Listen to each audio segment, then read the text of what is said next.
여러분 안녕하십니까? 계속해서 대구 경북 소식 전해드립니다. 문재인 대통령이 영호남 발전 차원에서 내건 광주 대구 고속도로 요금 무료화 공약이 관심을 받고 있습니다. 공약이 실현될지, 시행이 된다면 시기가 언제일지를 두고 기대감이 커지고 있습니다. 보도에 양관희 기자입니다. 문재인 대통령은 이번 대선에서 광주 대구 고속도로를 시범적으로 무료화하겠다고 공약했습니다. 지방 분권 강화와 균형 발전 차원에서 나온 공약입니다.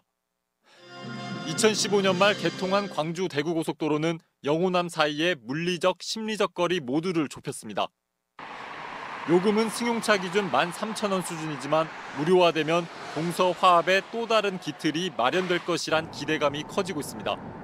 경산도하고 전라도하고 교류가 없어가지고 길이 조그맣지 않습니까? 길이 조그맣고 사고도 많고 그런데 지금 이제 사고도 없고 무료화하면은 아무래도 우리 같은 경우는 이제 돈이 적게 들어가니까 아무래도 좋죠.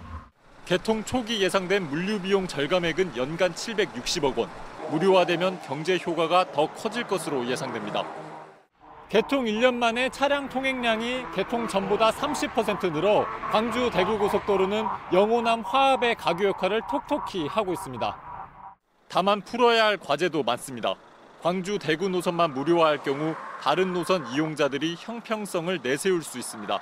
무료화까지는 바라지도 않아요. 어차피 도로를 보수하고 계속 유지를 해야 되기 때문에. 한국도로공사 측은 대통령 공약을 검토 중이라며 국토교통부와 협의해 공약 실행 여부와 시기 등을 정할 계획이라고 밝혔습니다. MBC 뉴스 양관입니다. 오늘 광주에서 열린 5.18 민주화운동 기념식에 대구시장단이 참석했습니다. 대구시는 광주와의 달빛 동맹의 하나로 올해 37주년을 맞는 5.18 민주화운동 기념식에 대구시장과 2.28 민주운동 기념사업회 공동의장단 등 40여 명의 방문단이 참석해 새 정부 들어 처음 갖는 정부 기념일의 의미를 살렸습니다. 기념식 뒤에는 공무원과 언론, 경제계 인사 등으로 구성된 30명의 달빛 동맹 민관협력위원회 회의를 열어 앞으로의 협력 방안도 논의했습니다. 대구 시립희망원 인권유린 및 비리척결 대책위원회는 시립희망원이 지난 12일까지 원장 신부와 팀장급 이상 간부 23명이 낸 사표를 처리하기로 합의해놓고 내부 책임자들의 반발을 이유로 이행하지 않고 있다며 천주교 대구교구를 규탄했습니다. 또 천주교 대구교구가 대구시에 급작스럽게 위탁을 해제하고 철수하겠다고 한 행태에 대해서도 무책임한 처사라며 반발했습니다. 대구 달성경찰서는 지난 2011년 6월 칠곡군의 한 업체로부터 11억 5천여만 원 상당의 철강 제품을 납품받은 뒤 결제를 하지 않고 필리핀으로 도주한 혐의로 52살 A씨를 구속했습니다.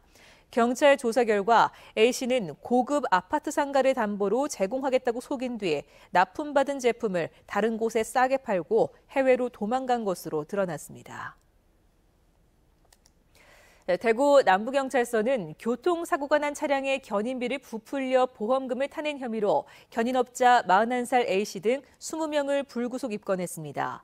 경찰 조사 결과 이들은 지난 2012년부터 최근까지 단순 사고 차량을 견인했는데도 군안 장비를 쓴 것처럼 속여 170여 차례에 걸쳐 보험금 3,300여만 원을 타낸 것으로 드러났습니다. 영주 구규림 관리소는 실수로 산불을 낸 혐의로 76살 박모 씨를 붙잡아 조사 중이라고 밝혔습니다. 박 씨는 지난 6일 문경시 가은읍 자신의 밭에서 영농 부산물을 태우다가 산불로 번져 구규림 15,000제곱미터를 태운 혐의를 받고 있습니다. 구규림 관리소는 실수로 산불을 내더라도 관계법에 따라 3년 이하의 징역 또는 1,500만 원 이하의 벌금, 또 민사상의 책임도 지게 된다며 산림과 가까운 곳에서는 소각을 절대 금해줄 것을 당부했습니다. 본격적인 영농철을 맞아 시군마다 농촌 일손 돕기 지원 창구가 설치되고 공무원과 기관단체를 중심으로 일손 지원이 강화됩니다. 각 시군은 다음 달 말까지를 봄철 농촌 일손돕기 중점 활동 기간으로 정하고 읍면사무소와 지역 농협, 농업인 상담소 등의 일손돕기 창구를 설치했습니다.